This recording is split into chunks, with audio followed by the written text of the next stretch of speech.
Hi, I'm Marcy Delaney, and welcome to another episode of On the Couch Interview at Spa 131, our fabulous purple couch. My guest today is Tem Miles, my friend Tim, who is running for mayor of our fabulous city of West Columbia. I'm so glad to have you with me on my couch. I'm glad to be here as well. It's been a little bit of a challenge to get you here, but you're here, and you, my darling, gonna be the next mayor. Hopefully so, God willing, and a lot of hard work between now and then it will be. So what is your capacity in the city now? I, for the last 6 years, have been the city council representative for District 4. I'm also the mayor pro tem for the city of West Columbia. Mean?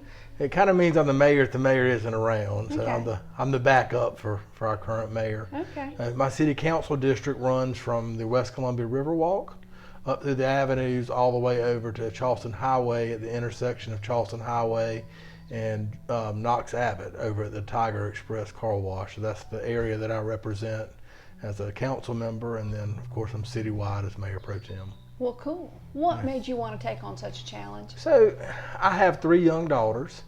My oldest daughter is 10, my middle daughter is 8, and my youngest is 6. I wanted an active voice in our community. I wanted to see West Columbia be the best place that you could live and raise a family. And the thing that kind of drew my interest up to a head is I came out one morning, I live over on the avenues, and my car had been stolen out of my driveway. Oh boy. So it brought a lot of concerns that I'd had up to the forefront, and I decided I needed to get involved in the process, and it's been a quick 6 years since then. So did you get your car back? No, they found it about 32, 33 days later in Atlanta. Someone had stolen it and driven it down there. So. You know, Buddy's my husband owns a business on right up the street, and he has had several vehicles stolen right out of the parking lot. Yeah. And one of their trucks, the most recent was a truck that was stolen, and they actually got it ticketed going through one of the toll booths somewhere way up north. I don't remember where it was, but they never actually did get the car. So it's crazy that people will go around and steal your vehicles. It really is. well, you know, there's a lot of wickedness and ugliness in this world, but not that much here in our West Columbia. So we've come a long ways as far as property crimes and issues over here. We have. We have a wonderful police department. If you ever need That's what I was actually going to say. We are so fortunate to have such a good police staff. They're wonderful on the front end. If you need a police officer, you pick up the phone and call them, and in 3 to 4 minutes there's somebody at your home, which is very, very important. Or place of business. Or place of business, that's exactly right. They're also dogged. There's a lot of things that, property crimes or someone breaks in your home, they actually investigate those crimes and they try to track folks down.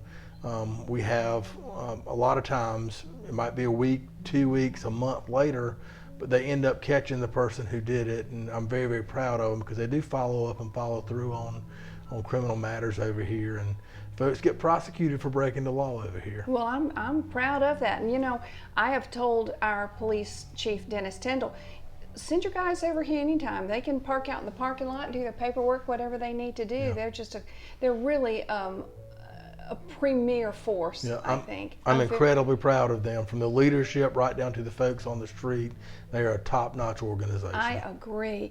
Tim, what do you think is one of the biggest issues that's facing our citizens in our community right now? I think one of the biggest issues that we have in West Columbia is a history of lax code enforcement that has led to a point where we have a lot of blighted property in our commercial corridors and in our neighborhoods. We're doing a lot better with code enforcement currently. We've had to swap the personnel out in code enforcement. We finally have the right folks in there, people who are willing to go out and look and find the problems, and then more importantly follow back up to see to it they've been addressed. So we're starting to make some headway.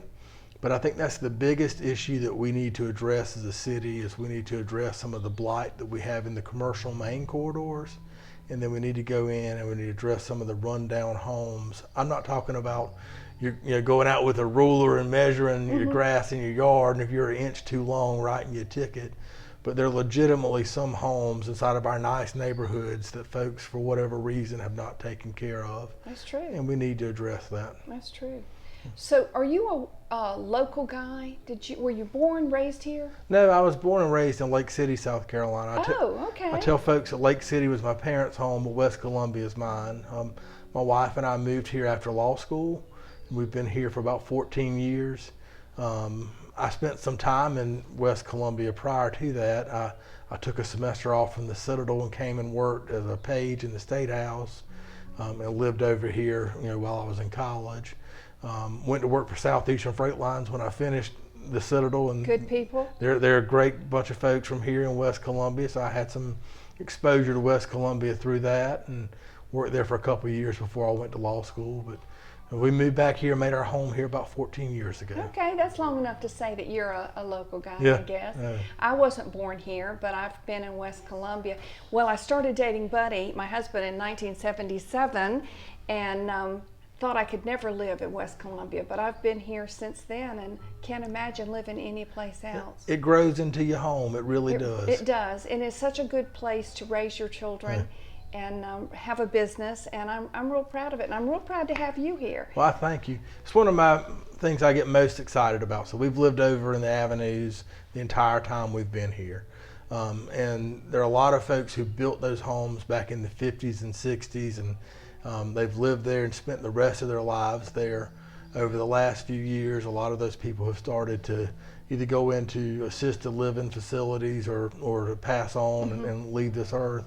And we're starting to see more and more young families over there pushing strollers, living active lifestyles outdoors in a walkable community, raising their family there. So we're regenerating that energy and vitality in the Avenues. I think that's very important to the continued success of our city. I agree. And speaking of that, the walking community that we have growing right here on State Street, I am delighted with that. Marcy, it's wonderful. We spent 5 years working with DOT to get a bike lane put in to connect 12th Street right at Zesto's as a landmark, to connect that all the way down to State Street. And this year we were finally able to get that put in. Folks who live in the Avenues, they now have a safe corridor. They can come out, they can access that B Avenue bike lane, they can ride their bikes, they can walk and have a safe area to do so, all the way from 12th Street down to State Street. And when you hit State Street, there's additional pedestrian lanes and sidewalks that you can make your way to the Riverwalk and tie into that system. So it's a wonderful, safe, connected city, safe, connected place to live. There's a lot of folks who get out and ride bikes. I have a golf cart. I love it because everything that you need is right over here. I can ride my golf cart and do anything that I need to. I can go grocery shopping, we can go out to dinner, we can ride to the Riverwalk on it. So everything you need is right here in your own backyard. It's a great, great place to live. I'm seeing more and more golf carts too. That's kind of cool. Yeah. So if you had a magic wand, what would be the one thing that you would want to address with that magic wand right here today? So the one thing that I would want to address is just bringing the property across West Columbia up to adequate standards. People for so long have lived and they've looked out and they've seen things that are run down. And it's a very important issue. There are a lot of studies out there that talk about the effect of crime that broken windows have. And if you look and you see blighted property and things aren't being kept up to an acceptable standard, it lets other things go down as well. And you end up with folks who are more apt for criminal or vagrancy. So if we address that, it will really help to set a standard across our city for what property should look like and what conduct should be, and it will help us to continue the revitalization of West Columbia. Well, I am so excited to have you here on my couch and talking a little bit about my community. So I'm going to ask you a few little personal things. I'm going to do some rapid fire questions, and I want you just to say the first thing that comes to mind. Self-care. So self-care is very important. You can't take care of others if you don't take care of yourself. That's right. That's right. So what do you do for self-care? Well, during campaign season, it's very hard to put that in, but I make a point. I have a very, very busy schedule with my law practice, with my rental properties, and with serving on city council and being a father of 3 daughters and a husband to a wife. But I make a point to try to take, every day or two and just have some time alone. to think and Very process important. everything, and to keep my mental focus going. Well, that's very important. As I always say, you can't fill from an empty vessel. And That's you've got exactly a lot right. of people that are looking to you for whatever dads do, and business people, and soon to be in the mayor's seat. So if I say massage, what does that mean to you? Relaxation. Okay. Do you do massage? So I think I have had one massage with my wife a long time ago. A couple's massage? A couple's massage. Which is very different than Yeah. doing it in a solo room. Yeah. But I've never gone and had an actual massage performed. Okay. I've massaged many shoulders, but I That's haven't. not the same as you receiving one. So yeah, that's important to do. So if I said facial, what does that mean to you? I think about a glowing orb around your face after it's been cleaned and purified. Well, that's right. So relaxation. Peace, tranquility. The room that we're going to go to after you receive your service, we refer to as our tranquility room. So hopefully you'll be able to really gear down in a few minutes with a massage. Michelle's going to give you a little massage. Then we're going to go in the tranquility room with some cold water and a nice warm neck roll. Of course, it's 1,000,000 degrees outside, but it still feels good in here to have that heat around the neck. I tell folks that we have 2 seasons in South Carolina, hot and not quite so hot. That is very, very true. And I'm ready for some not quite so hot. I'm ready for some not so quite. Can you help that happen quicker, Mayor? Yeah. I'll see what I can do. Well, that's all the time that we have for, and I thank you for tuning in and I hope you enjoyed my chat with Tem Miles, and thank you. We'll see you back in a few minutes. Thank you so much. I feel amazing. I just had my first massage. It was great.